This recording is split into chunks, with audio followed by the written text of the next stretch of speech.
একজন মহিলা এসে রাসূলুল্লাহ সাল্লাল্লাহু আলাইহি সাল্লামের কাছে নিজেকে পেশ করলেন।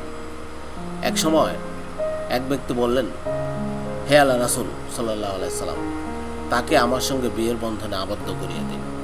তখন নবী সাল্লাল্লাহু আলাইহি সাল্লাম বললেন, তোমার কাছে এমন কি আছে? সে উত্তরে বলল, আমার কাছে তেমন কিছুই নেই। রাসূলুল্লাহ সাল্লাল্লাহু আলাইহি সাল্লাম বললেন, যাও তালাশ করো কোনো কিছু পাও কিনা, দেখো যদি লোহার একটি আংটিও পাও। লোকটি চলে গেল এবং ফিরে এসে বলল, কিছুই পেলাম না, এমনকি একটা লোহার আংটিও না, কিন্তু আমার এত বন্ধখানা আছে, এর অর্ধাংশ তার জন্য। সাহল রাদিয়াল্লাহু তাআলা আনহু বললেন, তার দেহে কোনো চাদর ছিল না।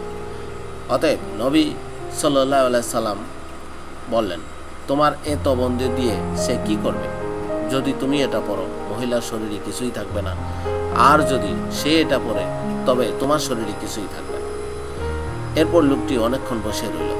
এরপর নবী সাল্লাল্লাহু আলাইহি সাল্লাম তাকে চলে যেতে দেখে ডাকলেন বা তাকে ডাকানো হলো, তুমি কোরআন কতটুকু জানো?